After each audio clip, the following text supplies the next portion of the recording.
welcome back to another episode of Life Aboard the Ark. And today I am here with Dr. Eubanks, who is obviously one of our doctors here. But as you can tell by the lab coat, in case you didn't notice, for those of you listening at home, she is wearing a lab coat today. She is also certified in rehab and therapy. And then I have Laura, who you all have met before in our Integrative Health podcast. And she is our rehab coordinator. So today, Laura, what are we talking about? We are going to talk a little bit about obesity and weight loss in our canine and feline friends today. Which I think is an appropriate time of year to talk about it because it's warm outside. It's a great time to exercise. We've been talking about heat safety already today in another podcast. Good. So this is, I think, a pretty pertinent time of year to talk about it. So why weight loss? Weight loss is important because, for lots of reasons.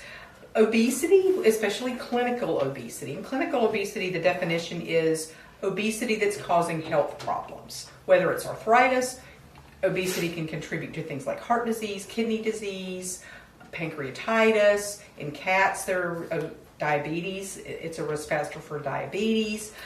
So we want to keep these guys at a healthy weight just to maintain their quality of life as they get older.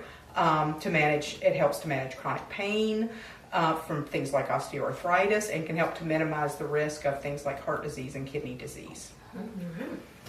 Yeah, and it's also great to help prevent orthopedic injuries. We see lots of things like CCL tears in our obese patients. Mm-hmm. And from the non-rehab side of things, I can say that sometimes we hold off on those CCL surgeries. I assist on a lot of those, and we'll hold off on those repairs until they've lost a little bit of weight because I know that the recovery is significantly easier if they're not. Absolutely. And if dogs with like hip dysplasia, when they go to a specialty hospital like a university for total hip replacement, they will tell people to come back when they've lost 20 pounds.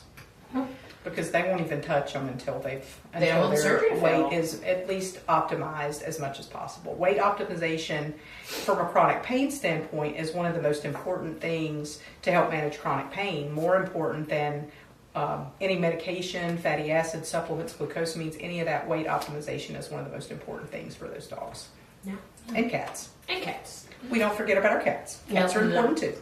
I've seen many an overweight cat in the underwater treadmill, and they don't do badly in there. Everybody thinks cats hate water, but they don't. And they're also too fat to jump out of it. I mean, to be so real with you. Well, they really have a hard time getting out. Yes, they do. But they look like they really wish they could. So. I have some very cute videos in my phone of some very cute cats doing treadmill. Yep.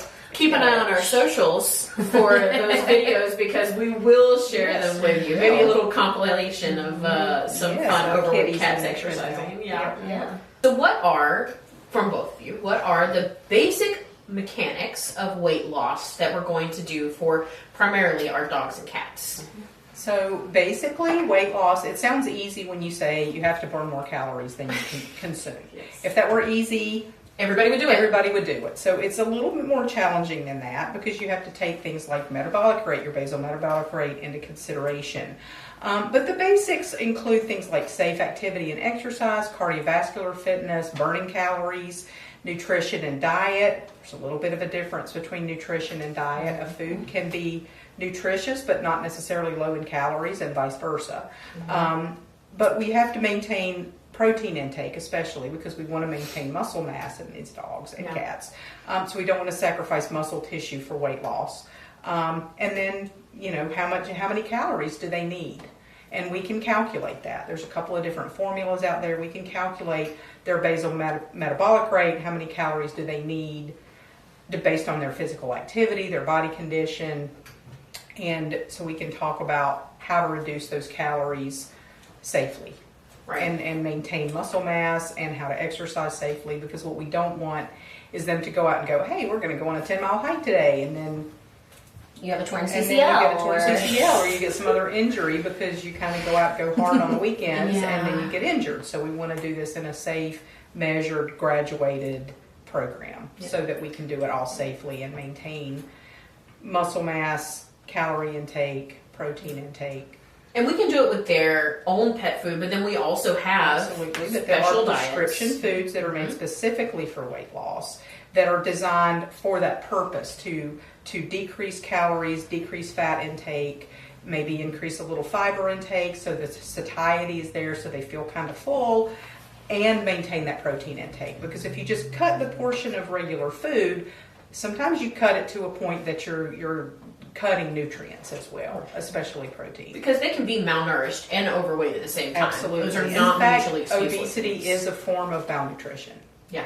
So it is, you can definitely be both. And one of the things that I know can be really challenging, I'm a person with food allergies who reads a lot of food labels, but for owners to learn how to read those food labels on dog food so that they know what you're really looking at. That's one of the kind of base things we were just chatting about that you can do at home as a part of helping your dog lose weight is when you talk about diet and nutrition, learning how to read what matters on a dog food label. And there's a lot of information out there that can kind of help people walk through that, and that's something that we can also do through our integrative health program or the weight loss program. We can work on that and work on, like you said, figuring out what's the best diet, what's the most appropriate diet for that individual patient. So, yep.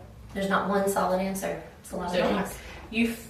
We kind of talked about this in another podcast earlier today, and we have a nutrition podcast that is coming up later in the year. But you are, I know, right? But you are feeding the animal in front of you. There's not a one size fits all. There's not a one size fits all, and just because the bag or the can says 2 cups, that doesn't mean 2 cups is appropriate for every patient in that weight range. Exactly. And some dogs can get by, especially dogs and sometimes cats too, can get by with less calories than what it says on the bag. So that what is on the bag or the can is an average for that size dog, that age dog. And so some dogs don't need that much. Some dogs need less, some dogs need more. Yeah, based on their exercise level and how fast their metabolism works. Exactly. And their age, which all that kind of goes together. That, whether they're spayed or neutered, spaying and neutering can contribute. I mean, it's great, and we firmly believe in it, but it can be a risk factor for obesity as well, especially for some dogs. So we want to make sure that once they're spayed or neutered, we back off on that calorie intake a little bit so that they don't get the post-neutering weight gain. Yeah. It's like the freshman 15. Yeah, something like that, yes. You freshman 15. I like that. Yeah. So what are some current obstacles that you find that our clients are facing as far as weight loss for their pets? I think, while we were on the topic of diet and nutrition, expense can absolutely be a contributing factor. And that's one of the reasons that finding the right diet can be important, and that's one of the reasons we're finding help to get your pet losing weight is important, because it can be expensive. It also, you've got kids in the home dropping food on the floor, you've got baseball practice, there's a lot of moving parts in any family home environment, and working with and around those in a way that still allows for us to get the activity and everything that they need can be really challenging. That's definitely one of the big parts. Yep. And if you have multiple pets on different foods, let's say you have one that's diabetic or one that has kidney disease, and kidney disease diets tend to be a little higher in fat, so you probably don't want your overweight dog eating a kidney diet because they need a different food. And it's very hard, and it can be overwhelming to separate them if they're used to just kind of grazing out of each other's bowls, to separate and say, okay, you get this food, you get this food, you get this food. And as soon as you put one on a diet, and it tastes looking for everybody else's and food. it tastes Here's better so in much. somebody else's bowl, always. So they're always looking to see, hey, is your food looking better than what I've got over here? It always is. Yes, it always is. It always is. So And when they're on the weight loss diet, every other food looks like McDonald's. it probably does. It does look like it. Although the foods have been formulated much better in the last few years to be more palatable and to be more appealing, so that they don't look like cardboard. Or taste like cardboard. I haven't tried any of these diets, I will say. No. But I hope that they don't taste like cardboard. But they really have worked hard on the palatability of those foods so that they are more appealing to the patient. Yeah. So, And I think that we can say this for sure because a lot of companies now have that palatability guarantee. So they're not going to put a palatability guarantee on something that they don't think an animal's going to eat. Right, Yeah. right, Yeah. right. Most of them will guarantee their foods. Most of the bigger companies will guarantee their foods. And if your dog won't eat it, they will give you your money back. Yeah, which is And my own dogs are on a weight management. So, because if anybody doesn't know, I have dachshunds. Dachshunds, as a general rule, like to eat and they turn love into to gain weight. sausages. Yeah. And so to manage weight problems and potential back issues in that breed, we try to keep them at an optimum weight. No. And I think that that's kind of a really good segue to talk into like specific breeds and how there are obstacles with those specific breeds as far as weight loss goes. Right. I mean, some dogs, of course, have a stockier build than others. Some dogs are sleek and slim, like a greyhound. Other Yeah. dogs are stockier, like a bulldog. So how can you tell if your dog is overweight? Because they all have different body types. I have dachshunds. You have German Shepherd. You have Bloodhound. Yeah. How do we tell the difference in which dogs are at an optimum weight? And one thing I saw at a meeting a few years ago was that it was a nutrition meeting. It was about obesity. Is that you should be able to run your hand over the back of your other hand over your dog's ribs, and that's what it should feel like. Oh, that's So a really if you good. can't feel your dog's ribs, then he's probably carrying a little extra weight. That's a good one. And it's a little more challenging if you have a super fluffy coated dog like a Great Yeah. Pyrenees or a Newfie or even a Shepherd because Yeah. they tend to have a very dense coat. Yeah. But as a general rule, you should be able to find their ribs pretty easily. And if you can't, there's probably some extra weight there. So that's kind of a good thing that folks can do at home to just kind of check and say, hey, can I feel those ribs? That's a new Same one. with I've never heard cats. that. Yeah, same with cats. You should be able to find their ribs. Cats tend to have the little primordial pouch, which it's an evolutionary thing with cats, and most cats have it. Even cats that are at adult body weight will tend to have a little something. pouch, a little something down there on their lower abdomen. And that's a really good point too. And I think one of the obstacles that people do run into as well is there's so much information out there that working with your veterinarian to sort through what's prudent and accurate for your pet is really important. It can be really overwhelming. I mean, the whole process can be really overwhelming. But then trying to sort through what's on the internet, what you're seeing out there, can just be a lot. And that's where your veterinarian can help you. Yeah. And it's better to know that individualized, at least in my opinion, it's better to know that individualized care about your animal from the people that know you and know your pet and know your lifestyle than the random person online that's never met you or your animal. They don't always have your best interest in mind. And I think a lot of the time, if we're thinking about social media with things, they also have their own ulterior motives where they're trying to sell like a specific supplement or a specific diet that they've been paid by the company. We don't get those kickbacks in any way, shape, or form. I wish we did. That'd be kind of cool. Yeah, we do not. But we don't. I did get a really nice cooler one time, I think, and a pen. I got a really nice pen. Pens. I really like my pen. Got a Yeah. couple of koozies. Oh, okay. Wow. Moving on Crazy. up, yeah. But the other thing with Yeah. random people on the internet is they don't know, what other factors medically might be at play with your dog. Exactly. You have things like Cushing's, you have Thyroid. concerns like thyroid issues, medications that Yeah. contribute to weight gain or weight loss. Right. Because you can't talk about weight gain without saying, weight loss can be a sign of a medical issue as well if you're not intentionally losing weight or if it's at a rate that's unhealthy. Right. And so other medical factors at play, working with your veterinarian to figure out if that's a possibility is always an option, because sometimes we've had dogs in our weight loss program who just cannot get over that hump, and that's going to be part of weight loss no matter what. There's going to be some plateaus, there's going to be some things, but we've had them test positive for thyroid issues or other issues, and we find that out because they're struggling to lose weight. So, And that's a diagnostic tool in and of itself. it is, absolutely. In response to treatment is a good diagnostic tool. Yes. And so there are, like you said, medical conditions, medications, things like steroids. If they're on steroids for some other condition, an autoimmune condition or a skin condition or a dermatologic problem or some other, something that they need to be on a steroid, but steroids can cause weight gain. So we need to know that so we can alter things appropriately. Things like sometimes seizure medications can trigger some weight gain. So we want to know about their medical history so that we can plan accordingly as well and take those medications into consideration or those other medical conditions. So yeah. Okay, so how can we, Animal and the Integrative Health Program, how can we help owners? What are the things that we offer here? Well, you can't talk about this without talking about our underwater treadmill weight loss program. Right. We love her. We love her. And the underwater treadmill is great for a couple of reasons. It's low impact and high resistance. And I'll kind of let you talk about what that means exactly. But another element to it is maintaining an elevated heart rate. Walking alone is great, but if y'all's dogs or cats or anything like mine, they're wandering around stopping and sniffing, and that heart rate is not Staying up consistent. there. Consistent heart Consistently. rate. Yeah. So the maintenance of the higher heart rate is great because that's when you get into aerobic exercise and when you start burning fat. And the low impact, high resistance, and how it works.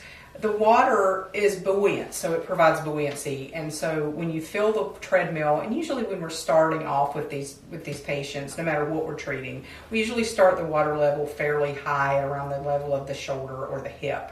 And that takes 80% of their weight off of their joints. So if they have some sore joints, then they can work their muscles with the resistance of the water, because walking in water is harder than walking on land. Yeah. You get some resistance from the water, so you're getting a really efficient muscle workout with very little impact on your joints. Yeah. And I know that our water treadmill, even like if they get used to that level of resistance, it has like almost the hot tub jets. We have resistance jets, and it also inclines. So if we want to raise up the front end and let them work the back end a little harder, like they're on a little Stairmaster thing.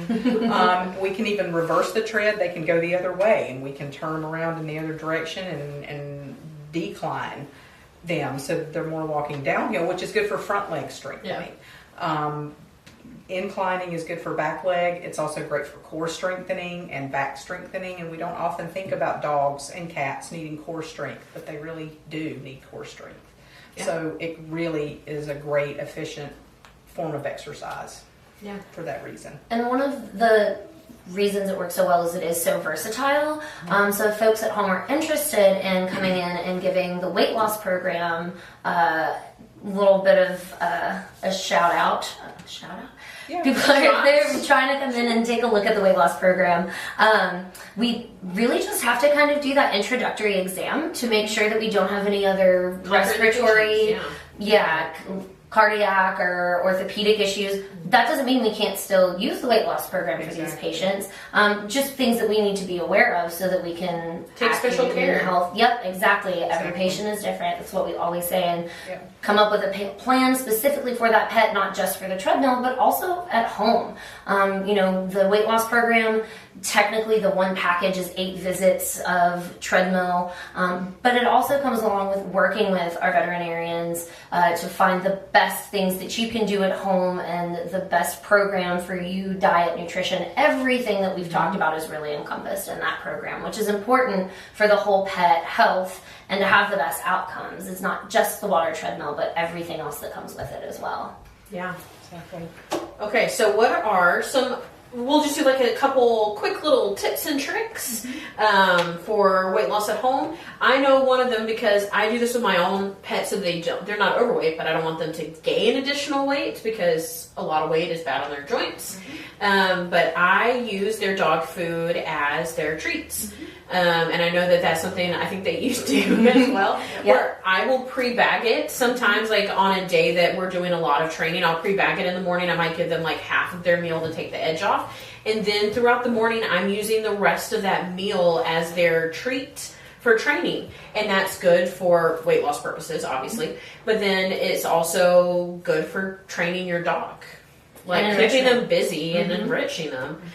So what else are some other good things that we can have owners do at home, like little tips and tricks?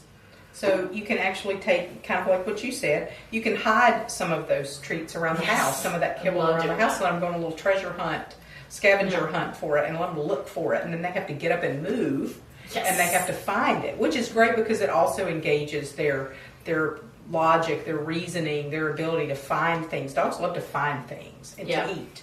So, hiding it, you don't have to hide it anything. You don't have to do anything fancy. You can put it behind a table leg or something and just tell them to go find it, and they'll sniff it out and find it.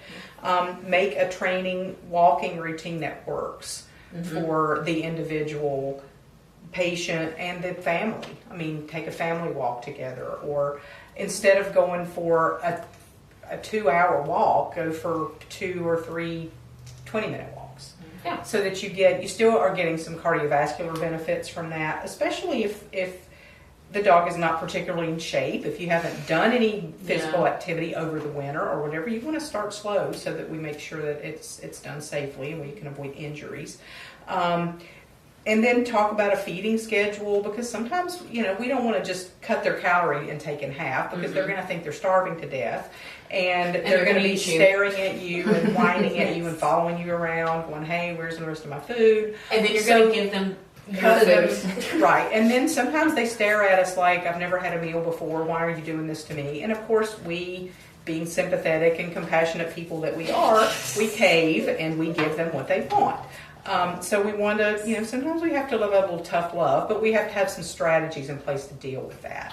And it sounds like a lot of this is just finding a routine and sticking with the routine. Absolutely. Make it sustainable. It doesn't have to be perfect. It doesn't have to be a full change of everybody's lifestyle. It just needs to be slow, steady improvement and something that's sustainable, not just for the pet, but for the family, because life is busy, and getting your dog to a healthy weight is really important, but so is being able to live your life, and being able to do those two things simultaneously are always going to have the best outcomes for the patient in the end. And for cats, the tag reader automatic feeders are really nice. Yes. Especially if you have cats. more than one cat on a different food. If you have one kitty that has a weight issue and one kitty that doesn't, then they make these tag readers that you put a tag on the kitty's collar, and the feeder will only open when that particular cat approaches the feeder.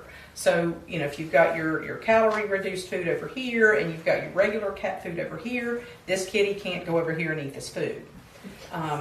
You may still have to do a little policing with that, because if kitty A doesn't finish all of his food and kitty B wants to steal kitty A's food, you may still have to be a little bit aware of what's going on with the feeders. But the automatic feeders, especially for cats, work great. Yeah. I have one for my cat. There you go. Yeah. I mean, long and short of it is, what works for every family is going to be a little bit different, but if your dog is overweight, give us a call or talk to your veterinarian about the best way to help maintain that, because there are lots of things that can be done that can make it sustainable and make it easier and a little bit less overwhelming. So if someone wants to do the weight loss program, it's a perfect time of year to do it, because you might be able to see out of our window. I don't know if you can. It is absolutely beautiful outside.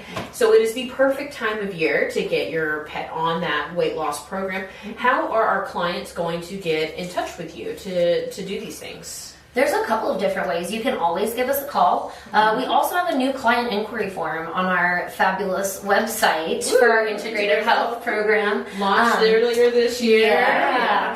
So you can always fill that out and just let us know what's going on with your pet, and we'll give you a call and get you set up for it. Yeah. Or your veterinarian, if you're not a client here, can always refer you to us for that specific thing, right? Yes, absolutely. You can get a referral from your regular veterinarian just for the weight loss program. Yeah, absolutely. So thank you both for joining me today to talk about our weight loss program and some more to do with our integrative health program. We're really, really excited about it.